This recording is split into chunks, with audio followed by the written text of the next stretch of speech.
प्राजक्ता आणि तुमच्या सगळ्यांचं स्वागत आहे प्राजक्ताskitchen.com या चॅनलवर। आज तुमच्या सोबत एकदम बजेट फ्रेंडली अशी ब्राउनी कशी तयार करायची, ती किती रुपयापर्यंत सेल करायची हे सगळं सांगणार आहे। No butter, no condense milk, no oil अशी ही जी ब्राउनी आहे अतिशय सुंदर आहे, टेस्टी आहे।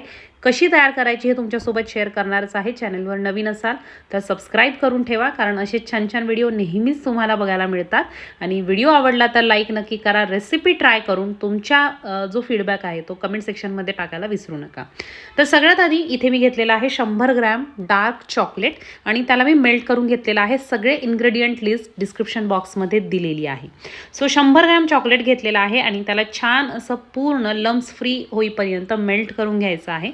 आणि त्यानंतर यामध्ये आपण कर्ड आणि मिल्कचं मिक्सचर ॲड करणार आहोत। तर इथे मी दोन्हीही मिक्स करून ठेवलेलं आहे। 150 ग्रॅम कर्ड घ्यायचा आहे, 30 ग्रॅम आणि ग्रॅममध्ये नसेल तुम्हाला मोजायचं तर 3 टेबलस्पून यामध्ये दूध ॲड करायचं आहे आणि दोन्हीही मिक्स करून मी एकाच बाउलमध्ये ॲड करून ठेवलेले होते। सो 150 ग्रॅम एवढं कर्ड घ्यायचं आहे, 3 टेबलस्पून म्हणजेच 3 टेबलस्पून एवढा आपण मिल्क घेणार आहोत आणि हे छान आता आपल्याला मिक्स करून घ्यायचं आहे। सो इथे मी कर्ड आणि चॉकलेट आणि मिल्क या तीनही गोष्टी छान अशा विस्कने मिक्स करून घेणार आहे, ज्यामुळे यामध्ये कर्डचे जे लम्स आहेत ते लम्स राहणार नाहीत आणि मस्त असं एकजीव होईपर्यंत याला। आता नेक्स्ट स्टेपमध्ये आपल्याला यामध्ये शुगर ॲड करायची आहे। तर इथे मी 2 प्रकारची शुगर ॲड केलेली आहे। एक म्हणजे ब्राऊन शुगर ॲड केलेली आहे आणि दुसरी पावडर शुगर ॲड केलेली आहे। इथे पावडर शुगरच्या ऐवजी तुम्ही कॅस्टर शुगरसुद्धा वापरू शकता। तर इथे मी ब्राऊन शुगर ॲड करणार आहे। ब्राऊन शुगरने ब्राउनीला टेस्ट खूप छान येते। सो तुमच्याकडे असेल तर तुम्ही ब्राऊन शुगर ॲड करा, नसेल तर तुम्ही पूर्णपणे पावडर शुगर यामध्ये ॲड करू शकता। आणि इथे शुगरचं जे प्रमाण आहे ते मी वापरलेलं आहे, घेतलेली आहे 50 ग्रॅम पावडर शुगर घेतलेली आहे। जर तुमच्याकडे हे दोन्ही नसेल किंवा तुमच्याकडे जर ब्राऊन शुगर नसेल तर तुम्ही 100 ग्रॅम एवढी पावडर शुगर वापरू शकता। आता यामध्ये मी वापरणार आहे 25 ग्रॅम म्हणजेच 25 ग्रॅम एवढी कोको पावडर ॲड करणार आहे। डार्क कोको पावडर मी इथे वापरलेली आहे। तुम्ही कोणतीही कोको पावडर इथे वापरू शकता, परंतु ब्राउनी आहे त्यामुळे इथे डार्क कलर मी प्रेफर केलेला। त्यानंतर यामध्ये आपल्याला 60 ग्रॅम एवढा ऑल पर्पज फ्लावर म्हणजेच मैदा ॲड करायचा आहे आणि या रेसिपीचे कपमध्ये मेजरमेंटसुद्धा डिस्क्रिप्शन बॉक्समध्ये आहेत, तुम्ही चेक करू शकता। सो इथे मी 60 ग्रॅम एवढा मैदा ॲड केलेला आहे आणि त्यानंतर 1/4 TSP आपल्याला बेकिंग पावडर ॲड करायची आहे आणि पिंच ऑफ सॉल्ट, थोडंसं सॉल्ट जर तुम्हाला आवडत असेल, कारण गोड पदार्थामध्ये थोडंसं मीठ घातल्याने चव वाढते। सो पिंच ऑफ सॉल्ट तुम्ही यामध्ये ॲड करायचं आहे। तर अशा प्रकारे थिक कन्सिस्टन्सीचं बॅटर आपलं रेडी होतं, कारण ही ब्राउनी आहे। सो यासाठी जे बॅटर तयार होतं ते थिक होतं कारण यामध्ये चॉकलेट आहे। आता नेक्स्ट यामध्ये मी ॲड करणार आहे चॉप केलेलं मिल्क चॉकलेट। इथे मी वापरत आहे। जर तुमच्याकडे चोको चिप्स असतील तर तुम्ही चोको चिप्स वापरू शकता, परंतु मी इथे मिल्क चॉकलेट ॲड करणार आहे, ज्यामुळे जेव्हा आपण डेकोरेशन करू तेव्हा ते दिसताना आणि खाताना सुद्धा खूप छान त्याचा एक थोडासा वेगळा कलर दिसेल, कारण डार्क चॉकलेट ॲड केलं की त्याचा कलर फारसा उठून येत नाही। सो त्यामुळे इथे मी मिल्क चॉकलेट ॲड केलेलं आहे आणि आता याला मी पोर करणार आहे 7 इंचाच्या टिनमध्ये आणि त्यासाठी इथे मी ओडीचा इकोबेक घेतलेला आहे आणि त्याला अशा प्रकारे कट करून घेतलेला आहे, ज्यामुळे संपूर्ण टिन जो आहे तो कवर होईल।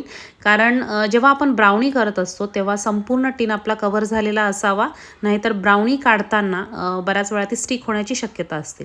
सो चारही बाजूंनी अशा प्रकारे पेपर असेल याची काळजी घ्यायची आहे। ओडी इकोबेक जर तुम्हाला परचेस करायचं असेल तर त्याची लिंक मी डिस्क्रिप्शन बॉक्समध्ये दिलेली आहे।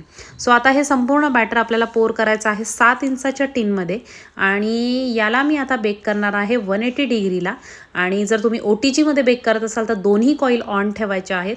25 ते 30 मिनिटं लागतात याला बेकिंगसाठी। आणि जर तुम्हाला गॅसवर करायची असेल तर गॅसवर सुद्धा जसं आपण नॉर्मली केक बेक करतो स्टँडवर ठेवून त्याप्रमाणे कढईमध्ये किंवा कुकरमध्ये तुम्ही याला बेक करू शकता।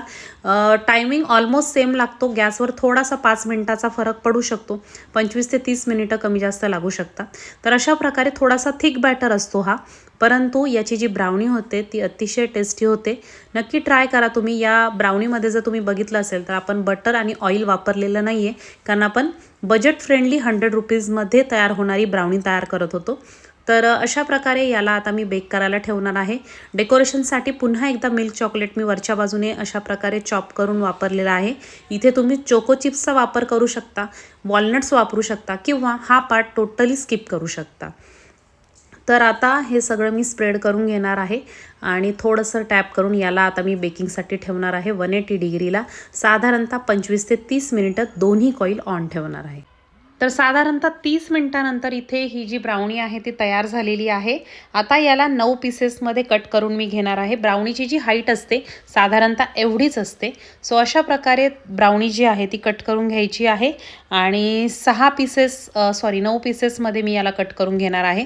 सुरुवातीला आधी 2 लाईन्स आपल्याला कट करून घ्यायच्या आहेत आणि जर तुम्हाला ही सेल करायची असेल तर ही ब्राउनी तुम्ही पर पीस 50 रुपीजपर्यंत सुद्धा सेल करू शकता.